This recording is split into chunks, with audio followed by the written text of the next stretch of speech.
Hello, this is Maria Walker, and I'm going to talk to you, along with two of my colleagues, Shagufta Ahmed and Soma Day, about the process of moderation. This is a presentation that we did for EAL teachers in October 2020, and we are providing you with this recorded version of it because some of you may not have been able to attend that one, or some of you may wish to revisit it. There are three parts to this presentation. First of all, we're going to talk a bit about the moderation cycle, about what it is and where it fits in the national context for education.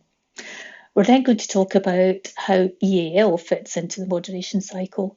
And finally, we're going to talk about the next steps that we would like you to take. So in terms of the national context, we know that Education Scotland, there is an expectation that all teachers will be involved in the moderation process from August 2020. Over the last couple of years, Glasgow and the West Partnership have been developing a joint approach towards moderation, and almost all schools in the city are now involved in that. And some of you may have been involved in that yourselves. We wanted to look at this and try and make it more useful and meaningful for EAL teachers and for EAL learners. To that end, we set up a pilot group last year in September 2019 through to January 2020. And in the light of their experiences, we made a few changes. We refined what we were proposing a little bit. And then we had a second group identified, which started in March 2020. But obviously, as you can probably guess from the date, we didn't really get very far with that second group because of lockdown. So we are now looking to get all EAL teachers involved in doing the moderation, in the moderation process in their own establishments, starting from October through to February, but ongoing beyond that. So as we said, there is a national expectation, and there's a lot of documents where there are comments and quotes and references to the moderation cycle. And I'm going to go through quite quickly through some of these ones here. So you can see a couple of documents here. The one on the left talks about the importance of professional dialogue towards creating shared understanding. And the one on the right talks about the importance of how staff attainment and achievement were too variable and staff needed to have a better shared understanding of levels. This one here talks about how the process of moderation is not an activity that happens once or a year, it's ongoing. So it's not just something you do on one in-service day a year, but it should be something that's built into your normal everyday work. The National Improvement Framework, clearly assessment of children's progress is one of the main, one of the items there. And the moderation process supports assessment by meaning that teacher judgments are based on shared understanding. And finally, from Higgios, QI 2.3 talks about very effective practice would be that across the learning community we have a shared expectation for standards. As an EAL service, we're doing it across our service and across our city. That's what we are aiming for.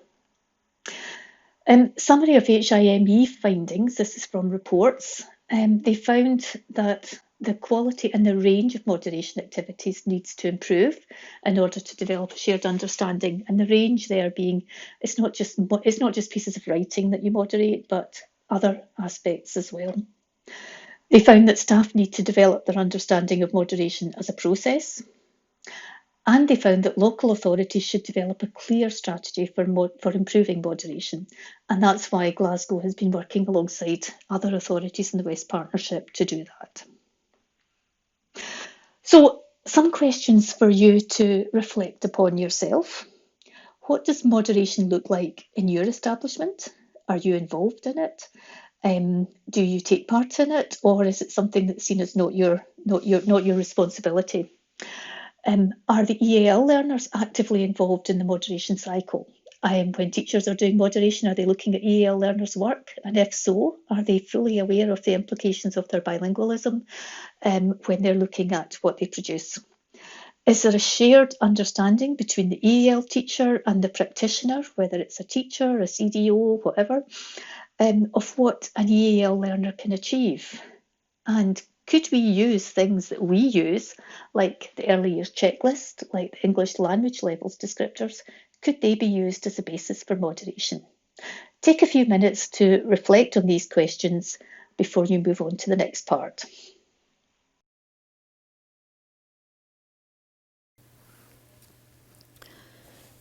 Hi, I'm Shagufta, and the main benefits of moderation is that it increases confidence in practitioner judgments by allowing practitioners to compare their judgments in order to confirm or adjust them.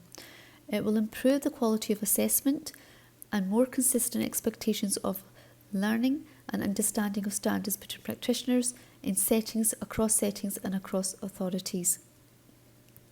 It will instill confidence in parents and the senior leadership team regarding practitioners' judgments when reporting on children's progress. So assessment is at the heart of moderation.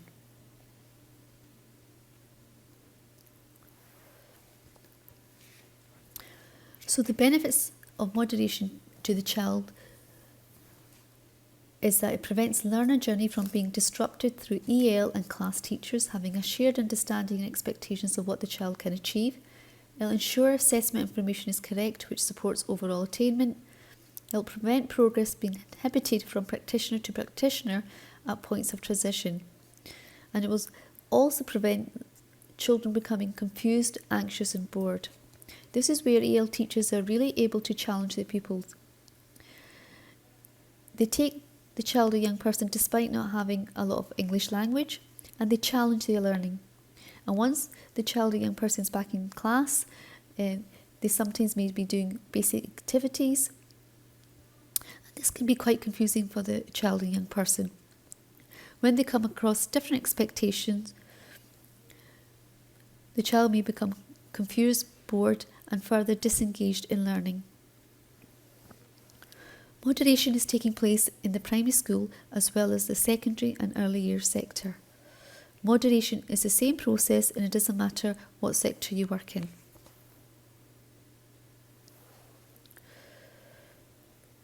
Glasgow's EAL strategy is to develop a standardised approach to moderation across all sectors. In the West Partnership, this includes 8 local authorities. Focus on English language levels, in this case using the Edinburgh descriptors or the early years EAL checklist. We will provide training for all EAL staff and EAL staff to be allocated in moderation clusters, and we'll train moderation facilitators to support delivery of CPD and moderation activities. Soon you will hear from Soma, and she was part of the original pilot group. So, the moderation training is the same training that every practitioner will get. As a result, all staff will become more confident and get that shared understanding of standards. They hope to see an enhanced teaching and learning in their classrooms and playrooms. Please note, we are asking you to use the Edinburgh English Language Level descriptors for this purpose only. So continue to use the Glasgow descriptors for all other purposes.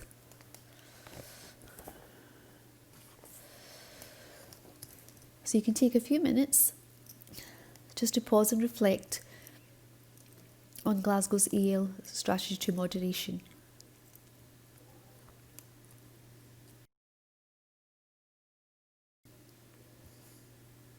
Moderation can be 2 things. It can be formal moderation, which is a process we are going to look at in a wee minute, or it can be informal moderation. This is where you can come together and talk about a learner at a planned meeting, at a ad hoc or a chance meeting. These are still important conversations around learning and teaching because you're having a professional dialogue with your colleagues. So the 6 phases, as you can see, are planning for moderation, implementing learning and teaching assessment process, collecting evidence of learning, analysing the evidence, annotating the evidence, and continuing and reviewing the moderation processes.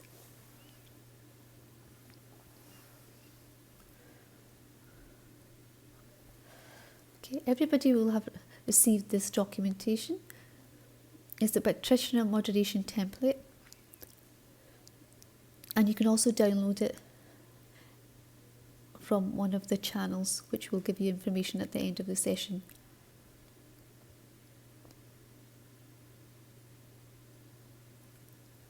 During the session, we'll be looking at this documentation. When you come together with your colleagues to plan for a moderation event, you'll be asked to complete this record. You can see each section on this sheet aligns with each of the moderation cycle.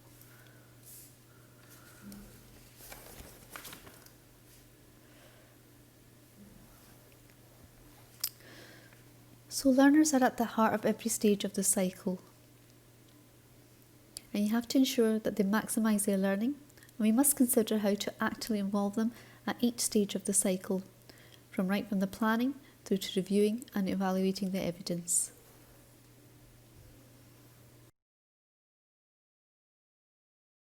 Over the next few slides, we will be looking at experiences and outcomes, learning intentions and success criteria, which we are all familiar with.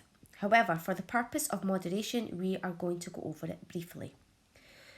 So from your selected experiences and outcomes, plan a series of lessons, but only one of these lessons will be the focus for moderation and planned on the planning template that we will provide for you.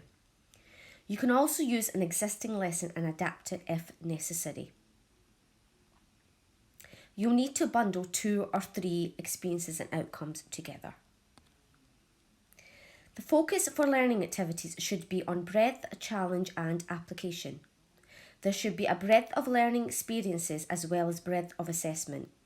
This may be something that you wish to discuss in your trios. And please ensure challenge is present in planning. Here are some examples of experiences and outcomes, and you can see the coherent link here. You need to bundle at least 2 or 3 experiences and outcomes, and from this you create your learning intentions.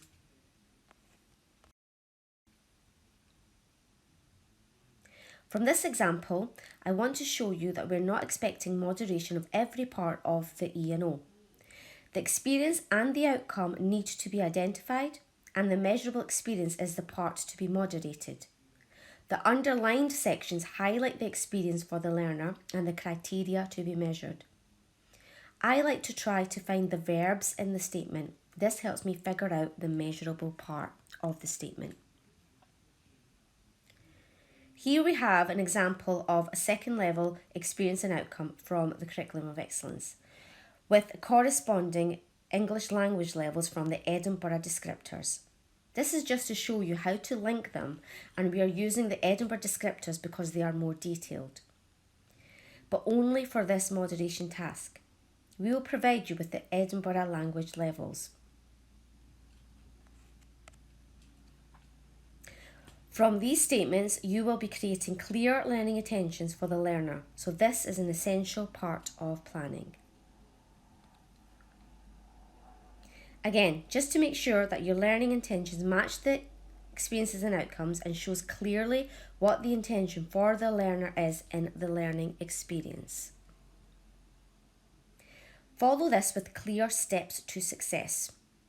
Make sure the link is clear and the success criteria match the learning intention and is measurable.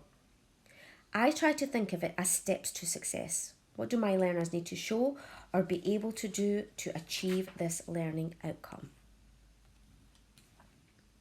So here are some examples here. We have 3 learning intentions and some success criteria. The learning intention in the red is to describe an experience and how it made me feel. Then we have 2 steps to success. I can talk about an experience and describe what happened first and next. This is measurable. I can explain how it made me feel and why. Again, this is measurable.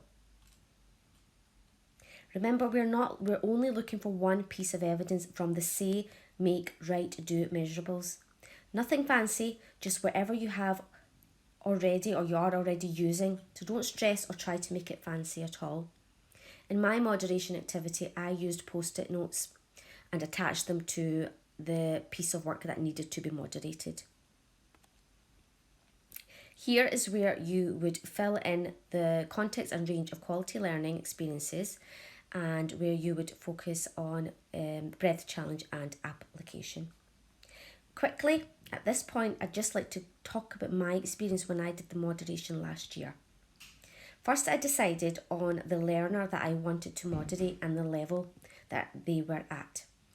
I then found a trio who were working with children at a similar English language level.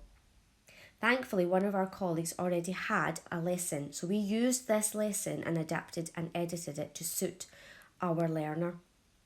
You're only moderating one learner from a group. We were able to share our ideas, we were able to sit and discuss our resources. This is something I know which is a little bit tricky at the moment, but something that you can maybe try and do over Teams. It is really helpful. I found by doing this we were able to share best teaching practice and also keep each other on track on what we are doing. It's also good to be able to discuss specific learners and make sure that we're actually all on track when it comes to putting together learning intentions and success criteria.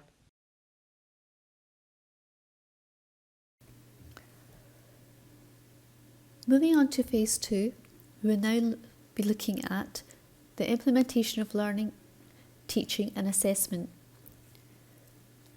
We need to make use of effective pedagogy, ensure that learning demonstrates opportunities for breadth, challenge and application, make use of a range of assessment tools and evidence, maybe to say, write, make and do. We need to include clear learning intentions and success criteria and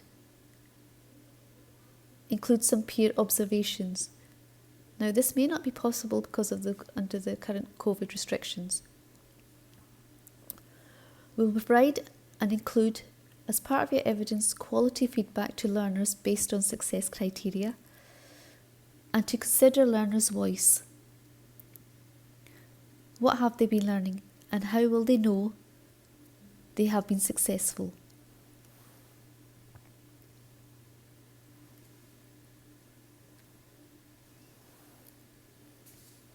So here you can see feedback is linked to success criteria and next steps are identified. Feedback discussion should be ongoing throughout the activity. Phase 3 is where we need to collect evidence of learning. What evidence should be collected?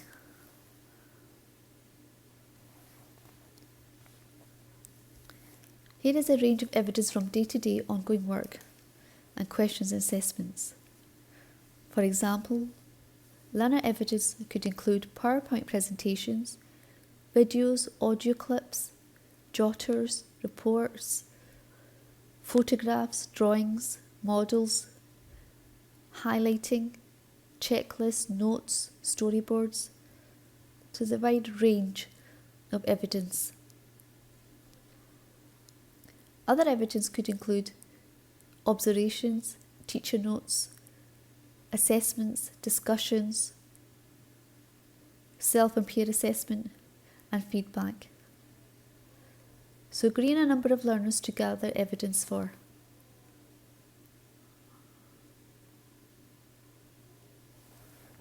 Evidence should demonstrate the learning and not the activity. It should relate to the success criteria set and involve the children. Are the actors involved in their learning? It should be proportionate, be manageable. It's exactly what your children, young person produce, as there is no time to make it really fancy. Just send it into us as it is. Demonstrates breadth, challenge and application of learning. So you need to make sure when you send in your evidence it demonstrates this breadth, challenge and application. So if you have planned 2 or 3 lessons, you might have one lesson outside, maybe one doing a group discussion, or maybe a piece of writing, or maybe talking to you directly. All this is showing breadth. Challenge is showing making sure that the English language statements and E's and O's, what you have planned, is appropriate for the piece of learning at that level.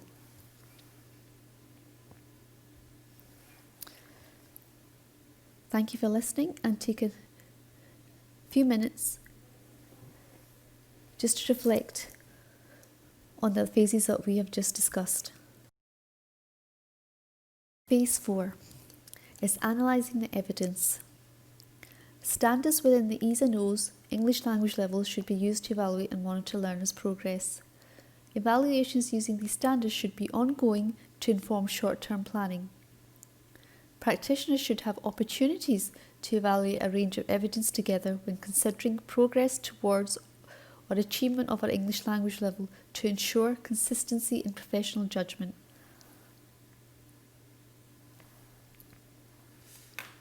Once the learning and teaching has been completed, practitioners need to independently assess their own children's work using the agreed success criteria. When analysing the evidence, you should identify how the learner evidence specifically meets the success criteria, e.g. using a highlighter or any kind of annotations. Use practitioner moderation template to briefly outline the learning experience, feedback, next steps and judgments made. As you can see in this section here, you've been asked to give a brief outline on the oral written feedback given to the child on progress and next steps, referring to the learning intention and success criteria. This should be included on the sheet unless it is very clear on the learner evidence. Self and peer and teacher assessment should relate to the success criteria at all times. Feedback and next steps should also relate to the success criteria.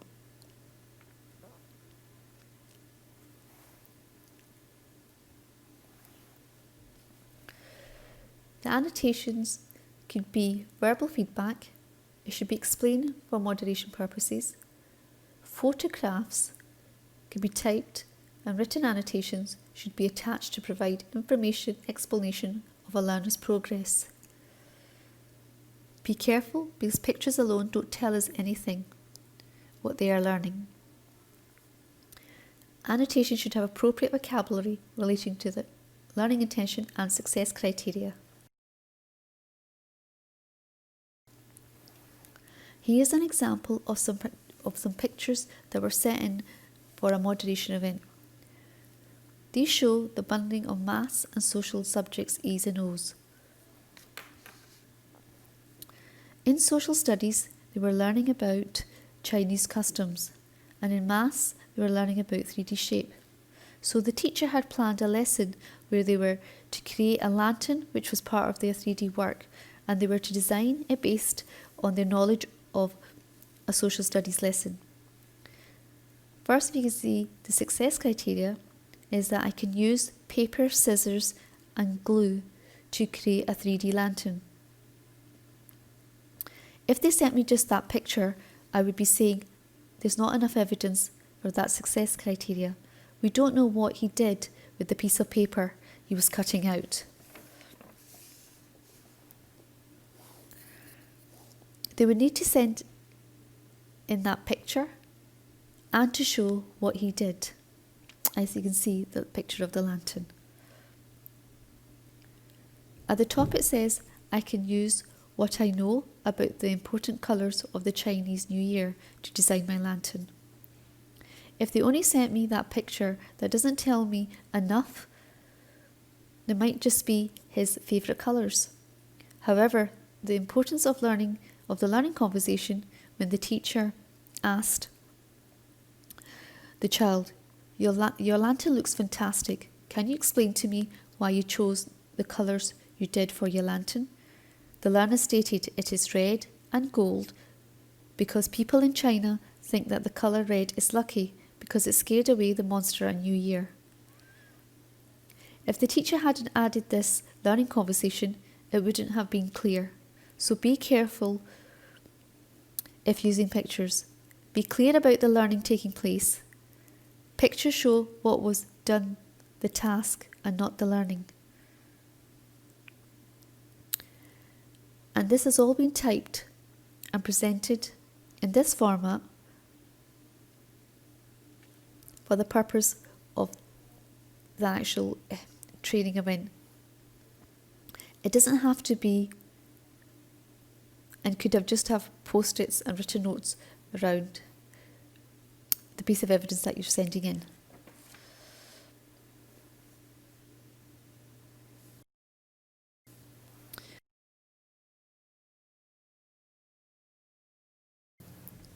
Here is another good example. As you can see, the pupil has used primary and secondary sources selectively to research World War II. The pupil is able to identify the main idea of the sources and has self-assessed how confident they feel at doing so for each source.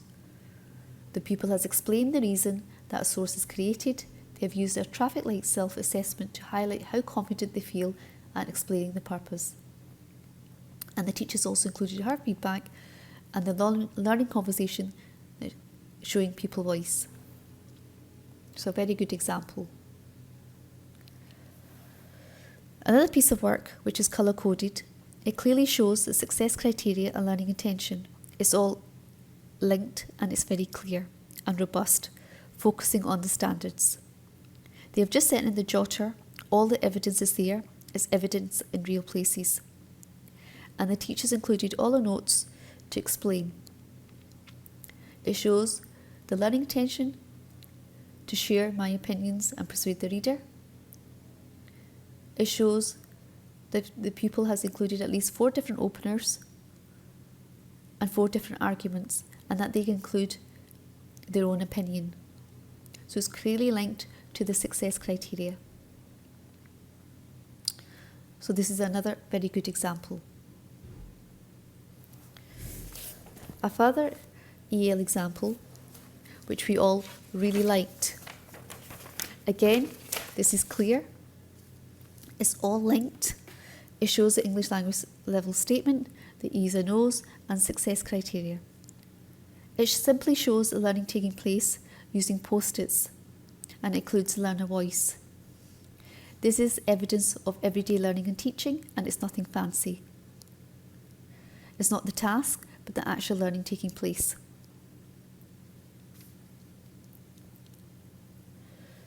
A further example, which is clear and robust, is this one here. Again, it shows the learning intention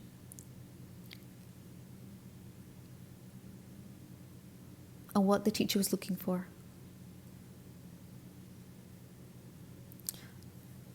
So all these pieces of evidence are all good examples.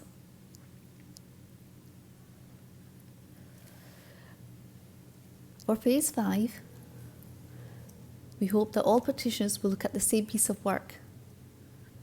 Everyone reads through evidence holistically without marking, commenting or discussing. One person will take responsibility for leading discussion on the day of the moderation event, following the facilitator guidance. On the day, an allocated scribe will record everyone's agreed judgments on the facilitator template, which we'll look at in the following slide. Teachers refer to the learner evidence to support their reasoning. The views of all participants are collected. Work towards a consensus about the standard achieved, and then you complete the evaluation. Here you can see the facilitator moderation template, the documentation. And there's also a facilitator guidance sheet to help you to complete this on the day of the event.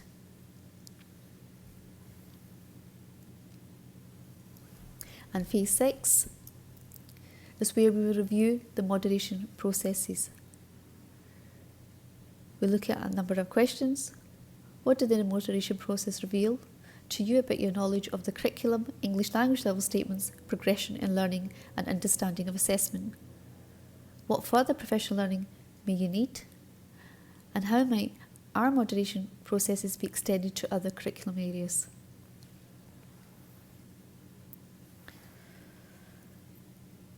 Overall feedback from participants who took part in the initial pilot group said it was a very valuable experience.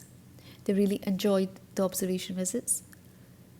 They got some great ideas from looking at evidence, and they particularly mentioned that please don't stress.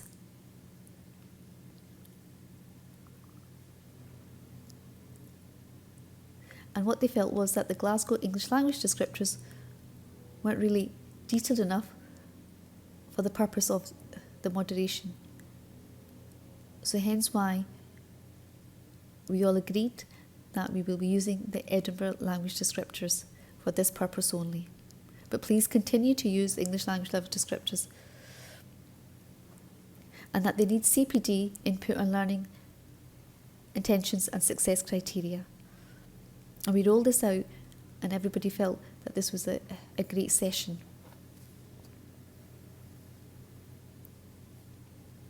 Now I'm going to pass it over to Maria to talk about the next steps. Thank you for listening.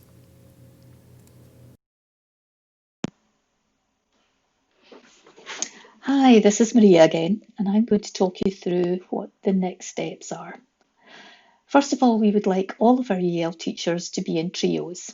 Now, some of you have chosen your own trios, and that's fine.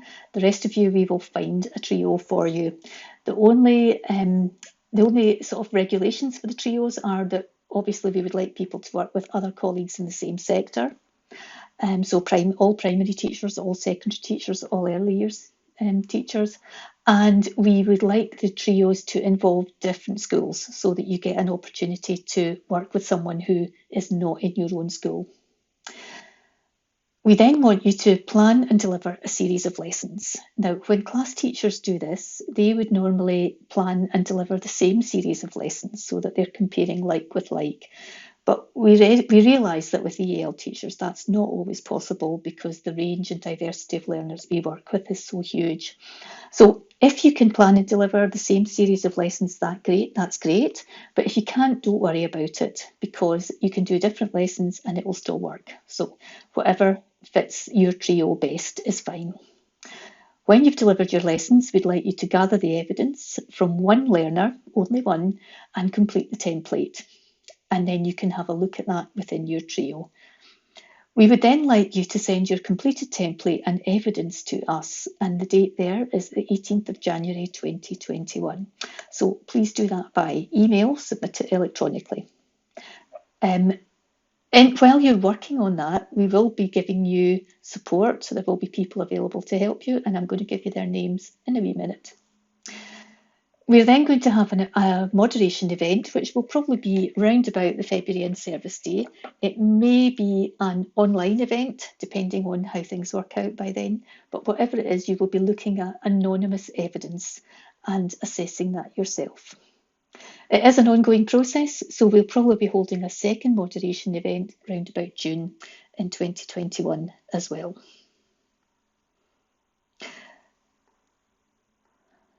If you want to find out more information, here's a few places you can look. On Glow, there is a moderation hub, and that will tell you everything you ever wanted to know about moderation and even more. So if you're looking for more detail, if you're looking for background reading, you'll find it all there. There's also a Teachable on connected learning.